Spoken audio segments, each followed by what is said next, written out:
My wife had an affair with my brother, and my kids helped them hide it for 2 years. Like it was some family secret I didn't deserve to know. So I sold everything, disappeared across the country, and what I did next. Shattered their picture-perfect fantasy for good. Well, Reddit, strap yourselves in because this is going to be a long one. I'm writing this from my cabin in Montana, 1,800 miles from the life I torched 6 months ago. Tomorrow morning, my ex-wife will wake up in her studio apartment to an eviction notice. My brother will discover his truck's been repossessed. And my kids? They'll finally understand that daddy isn't as stupid as they thought. Some of you are probably thinking this is another revenge fantasy. Trust me, I wish it was. I wish I could close this laptop, walk back into my old life, and pretend none of this happened. But reality has a funny way of forcing your hand when the people you love most decide to betray you in the most spectacular way possible. But let me tell you how a blue-collar kid from Detroit built an empire, only to watch his own family try to steal it from under him. Spoiler alert, they picked the wrong guy to mess with. I'm Jake, 41 years old, grew up poor as dirt in the Motor City. Dad worked the line at Ford until his back gave out when I was 15. Mom cleaned offices at night to keep food on the table. Real heartwarming stuff, right? I started working in commercial plumbing at 16. What was supposed to be a summer job turned into my life's calling. By 22, I had my master plumber's license. By 25, I'd started my own commercial plumbing and HVAC business with $5,000 borrowed from my dad's retirement fund. Because apparently I was ambitious enough to think I could make something of myself. How naive. Met Sarah at a trade show in 2001. She was 23, fresh out of college, working in sales for a plumbing supply company. Blonde, petite, had this way of making you feel like the most important person in the room when she wanted something. We dated for 2 years before I proposed. Big mistake number one. I thought her expensive tastes would settle down after marriage. Spoiler alert, they didn't. They never do. Sarah never worked a real job after our son Marcus was born in 2005. Said she wanted to be a present mother. What she really wanted was to spend my money. Designer clothes, luxury cars, country club memberships. I busted my rear 70 hours a week to fund her lifestyle because I thought that's what good husbands did. Classic mistake, really. But hey, I was young and stupid. By 2010, my business was pulling in $3.2 million annually.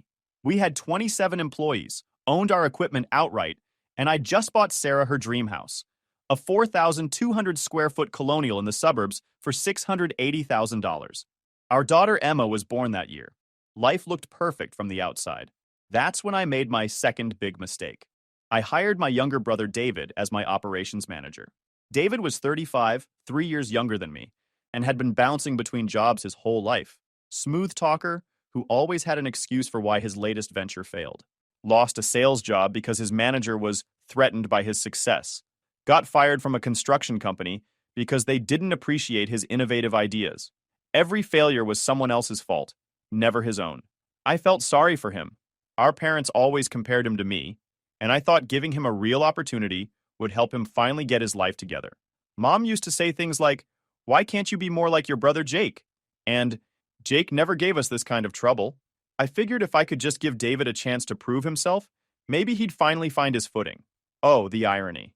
I was so busy trying to be the good brother that I missed all the warning signs. David was good with clients, I'll give him that. Could charm anyone into signing a contract. Had this way of making people feel like they were his best friend within 5 minutes of meeting him. But he was lazy when it came to actual work. Would disappear for hours at a time, claiming he was developing leads or maintaining client relationships. I carried the technical side while he handled sales and customer relations. His wife Lisa was sweet, quiet, hardworking, the kind of woman who deserved better than what she got. They had 2 young kids, and I convinced myself I was helping family by giving David stability. For 8 years, I carried that business while David took credit for the sales he closed. Sarah spent money like it was going out of style. The kids grew up thinking daddy was an ATM. I convinced myself this was success, providing for my family, building something lasting. Then 2 years ago, everything started falling apart. And by falling apart, I mean my family decided to stab me in the back while I was working my tail off to support them. First sign something was wrong? Sarah joined an expensive yoga studio. $200 a month for hot yoga and meditation. I started buying athletic wear that cost more than most people's rent. Lululemon everything. Sports bras for $70, leggings for $130, yoga mats that cost more than my work boots. Said she was finding herself. How original. A 40-year-old suburban mom having a spiritual awakening. I'm sure that story has never been told before. The yoga studio became her second home. Morning classes, evening classes, weekend workshops. She'd come home glowing, talking about her practice and how much better she felt about herself. Started doing these cleanse diets, buying expensive organic everything, reading self-help books about authentic living, and breaking free from limiting beliefs. I should have paid more attention to that last part. David began showing up at the house more often. Family visits that happened when I was out on job sites. Sarah would mention casually that David stopped by to check on us or discuss work stuff. Oh, David came by around lunch. We went over the Henderson project details.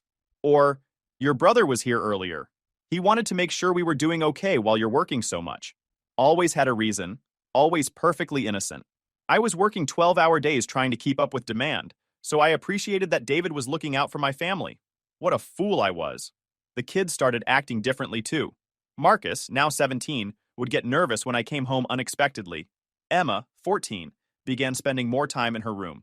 Family dinners became tense affairs where everyone seemed to be walking on eggshells. Sarah's spending escalated dramatically. New car, a $65,000 BMW X5 because her 3-year-old Mercedes wasn't reliable anymore. Never mind that the Mercedes had only 35,000 miles and had never given us a single problem. Kitchen renovation, $45,000 for granite countertops and custom cabinets because our perfectly functional kitchen was dated and embarrassing when friends come over. Wardrobe updates became a monthly occurrence. Designer handbags that cost more than most people's mortgage payments. Shoes that she wore once and forgot about. Jewelry for special occasions that never seemed to happen, or at least never seemed to include me. Spa weekends with her sister became spa weeks at luxury resorts.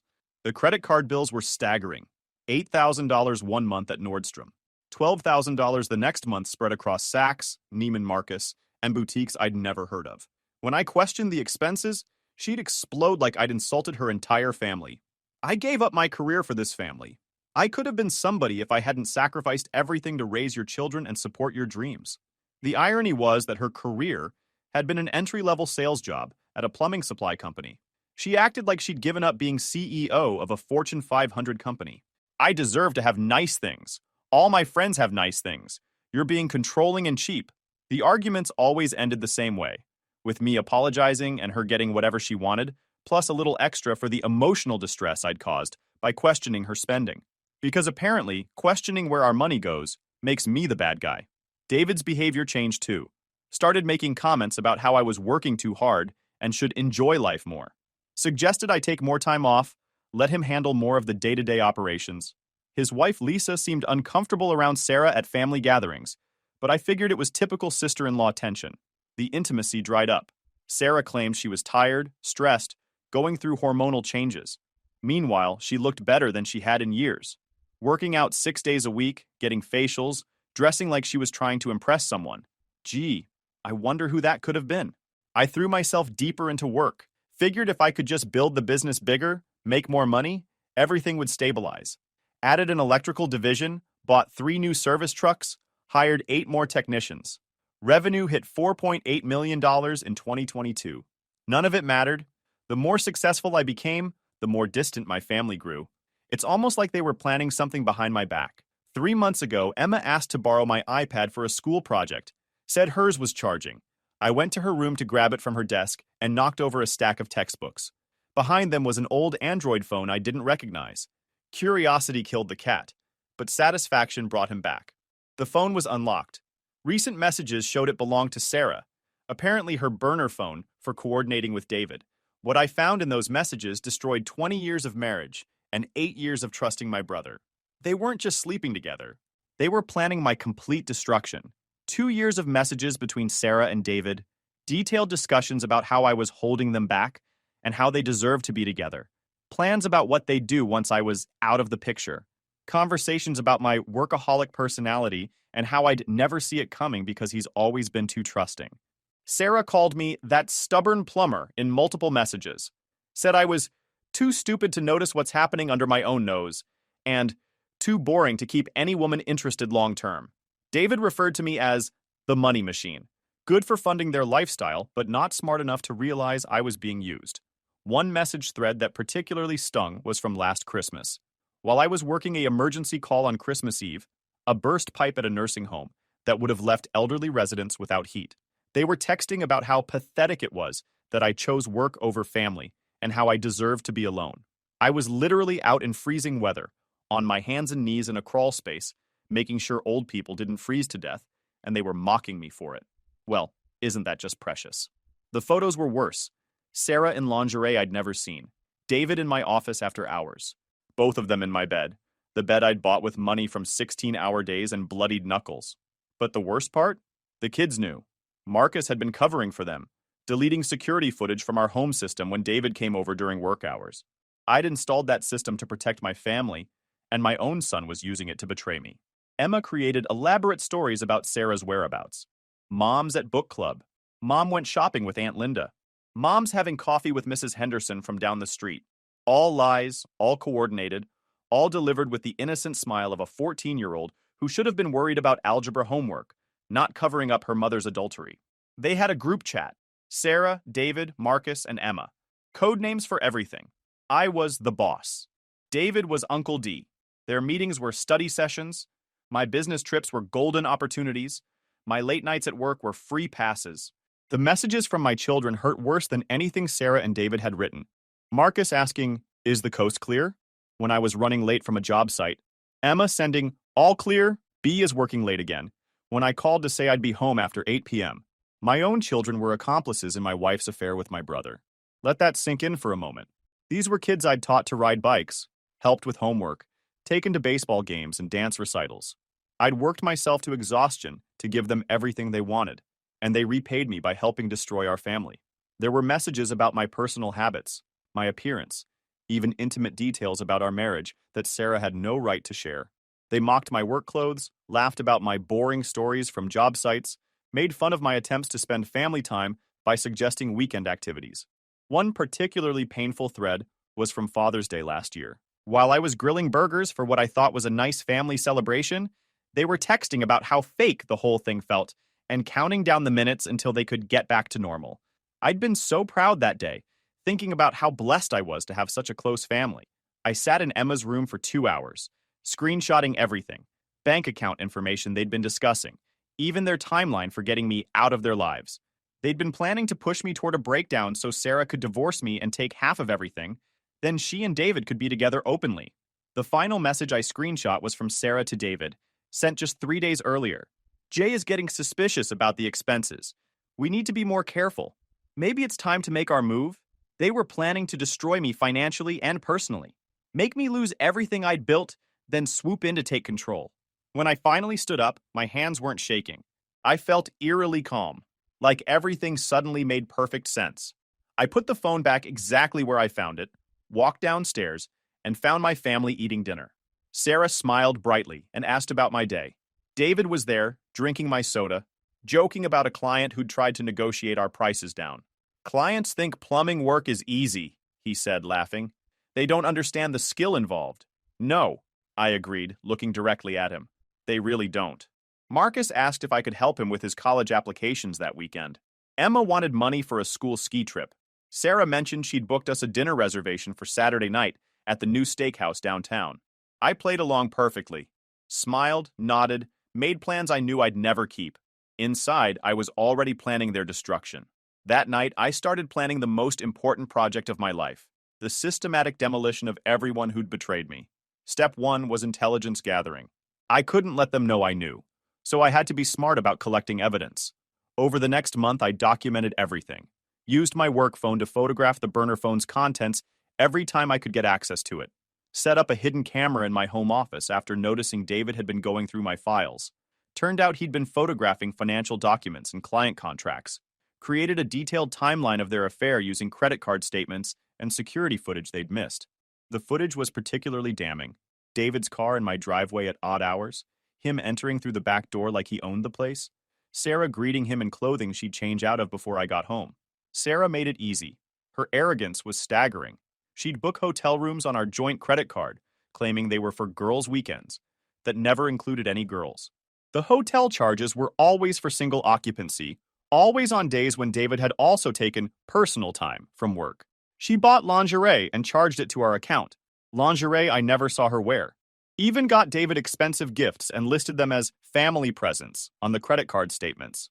One particularly insulting purchase was a $300 silk tie she bought him for Boss's Day. Apparently, I was footing the bill for gifts to celebrate my brother taking over my role in more ways than one. Because apparently, I was too stupid to read credit card statements. The woman who'd called me a financial genius for building a multi-million-dollar business somehow thought I couldn't figure out basic math. David was equally sloppy. Used my company vehicles for personal trips to meet Sarah. I had GPS tracking on all the trucks, so I could see exactly where he went and when. Charged romantic dinners to his company credit card, dinners that happened on the same nights Sarah claimed to be at book club or yoga workshops. Had lengthy personal phone calls during work hours that my office phone system recorded. Even used company letterhead for personal notes. I found copies in his desk when I came in early one Saturday. Love letters written on my business stationery, using equipment I'd paid for, during hours I was paying him to work. The kid's involvement was the most painful to document. Marcus had been deleting security footage for 18 months. I recovered most of it from the cloud backup he didn't know existed. Emma had created fake social media posts to give Sarah alibis, photos from months earlier reposted with current dates to make it look like Sarah was at various events when she was actually with David. My son had learned to lie like a professional. My daughter had become a master manipulator at 14. Their mother had turned them into criminals. Step 2 was financial preparation. I couldn't just disappear like some Reddit fantasy. I had employees, contracts, legal obligations, but I could restructure everything to protect what I'd built. Started by consulting with 3 different attorneys. Learned that adultery still matters in our state, especially when it involves family members and financial fraud. The evidence I'd gathered wasn't just proof of cheating, it was proof of conspiracy. Created a new LLC in Wyoming, completely separate from my main business. Started moving personal assets into the new entity. Sold my classic Mustang and motorcycle privately. Deposited the cash in a new account at a different bank. Liquidated some investments, claiming I wanted to diversify when Sarah asked. She didn't ask often. Sarah had stopped paying attention to our finances years earlier, except when she wanted to spend money. As long as her credit cards worked and her shopping budget remained unlimited, she didn't care where the money came from. Step 3 was business restructuring. I couldn't just fire my brother without cause. He wasn't technically an employee in the traditional sense, more like a partner. But I could document his failures and create a paper trail that would justify removing him. Promoted 2 of my most trusted senior technicians to operations managers. Started giving them more responsibility, better pay, equity stakes in future projects. Built redundancy into every system so the company could function without David. Meanwhile, I documented every one of David's failures. His habit of disappearing during important client meetings. His inability to handle technical aspects of the business. His tendency to make promises to clients without consulting me first. I also discovered David had been skimming. Small amounts but consistent. Using company credit cards for personal expenses, claiming fake business meals, even billing personal car repairs to the company. I let it continue while documenting everything. Step 4 was the hardest part, pretending everything was normal while my family planned my destruction. For 2 months, I lived a double life. During the day, I was Jake, successful business owner and devoted family man. At night, I was a man preparing for war. Sarah's behavior became increasingly bold. She'd come home from yoga with disheveled hair and suspicious marks on her neck. Started receiving expensive gifts, jewelry, handbags, perfume, that she claimed were from her sister or girls' trip splurges. The receipts I found showed David had bought everything. She became more demanding and cruel. Complained constantly about our house being outdated compared to her friends' homes. Wanted a kitchen renovation that would cost $90,000. Insisted we needed a vacation home in Colorado because successful people have multiple properties. When I suggested we should be more conservative with spending, she exploded. I didn't marry you to live like we're poor. I could have married anyone, but I chose you because I thought you had ambition. Anyone? I asked. Men with real money were interested in me, she said coldly. Investment bankers, doctors, lawyers. I settled for a tradesman because I thought you'd become something more. A tradesman. After I'd built a multi-million-dollar business, bought her everything she'd ever wanted, and worked myself half to death to fund her lifestyle, I was still just a tradesman in her mind. How charming. David's mask slipped too. Started making comments about how I was holding everyone back with my old-fashioned methods. Suggested we should expand faster, take on more debt, hire cheaper workers. His ideas would have bankrupted us within 2 years. He also began acting like he owned half the business. Jake, I need you to handle the Johnson site personally. I've got meetings all afternoon. Jake, can you stay late and finish the inventory? I promised Lisa I'd be home for dinner. The meetings were with Sarah. The dinner with Lisa was actually dinner with Sarah. I knew this because I'd started tracking his location using the company vehicle's GPS system. Marcus started getting more aggressive about college planning. Dad, I need you to co-sign for student loans. The tuition at State is $28,000 a year. What he didn't know was that I'd already discovered he'd been accepted to 3 different schools, but was getting advice from David about which one to choose. Emma became manipulative in ways that shocked me. Daddy, Mom says you've been stressed about money. Maybe you should retire early and let Uncle David run the business. At 14, she was pushing her father to give up everything he'd built. The final straw came 6 weeks ago. I came home early from a job site due to equipment problems and found David's car in my driveway. Not hidden, not parked discreetly, right in my driveway like he belonged there. I sat in my truck for 10 minutes, listening to music and checking emails, giving them time to realize I was home. When I walked into my house, David was fully dressed, sitting at my kitchen table with Sarah, having coffee. Emma was doing homework nearby. Hey, bro, David said casually. Just stop by to check on Sarah and the kids. You know how Lisa worries when I'm working late. Sarah was wearing a silk robe at 3 p.m. on a Tuesday. Her hair was wet from a shower. She looked me straight in the eye and smiled. Honey, you're home early. Everything okay? The audacity was breathtaking. They were so confident in my stupidity that they didn't even bother with a good cover story. Just some equipment issues, I said. Nothing major. Good, David said, standing up. Well, I should get going.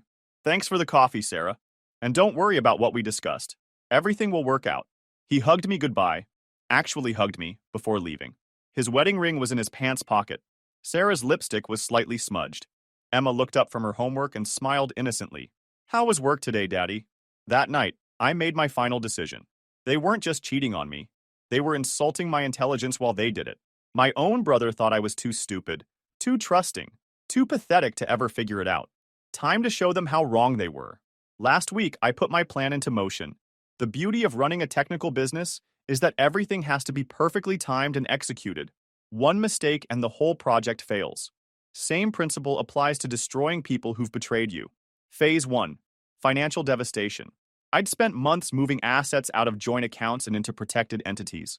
Sarah never noticed because I maintained the same amount in our checking account.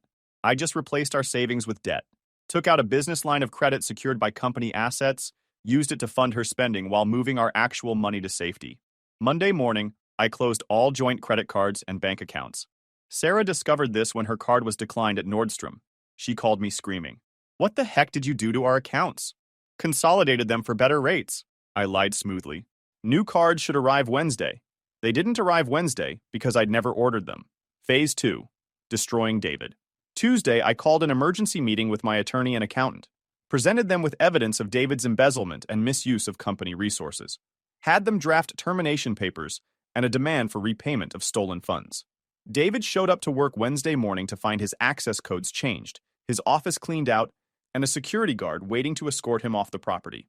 His company vehicle was in the parking lot, with a repo man attaching it to a tow truck. He called me 17 times. I answered on the 18th call. What the heck, Jake? You can't just kick me out. We're family. Family doesn't steal from each other, I said calmly. Check your termination letter. It includes documentation of $47,000 in embezzled funds and misused company resources. You can't prove anything. I have receipts, David. Photos, credit card statements, GPS logs from company vehicles. Should I send copies to Lisa, or would you prefer to tell her yourself that you've been stealing from your brother to fund your affair with his wife? The line went quiet. You're insane, he whispered. No, I'm thorough.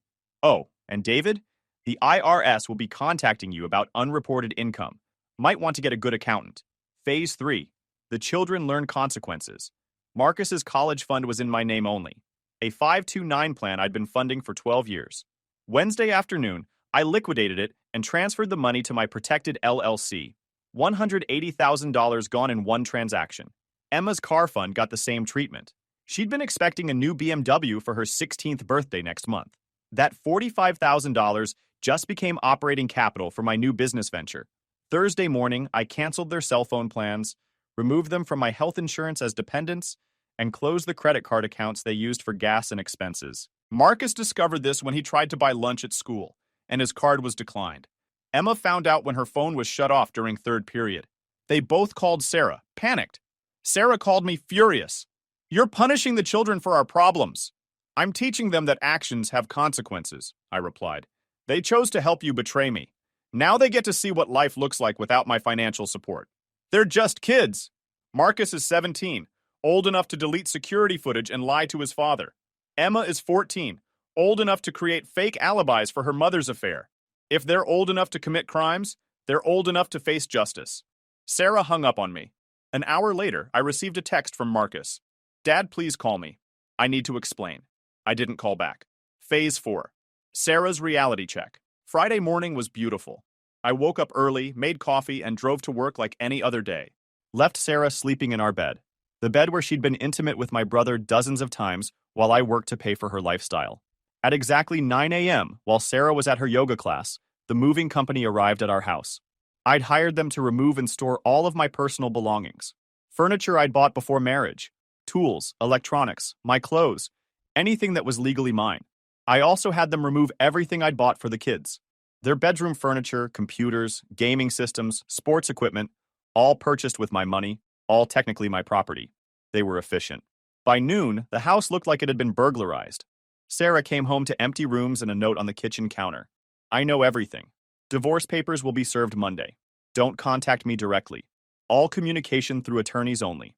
My phone started ringing immediately. I was already 200 miles away, driving toward my new life. That was 3 months ago. I'm writing this final chapter from my cabin in Montana, where I've been doing specialized HVAC installations for luxury mountain homes. The work is challenging, the pay is excellent, and nobody here knows about my past.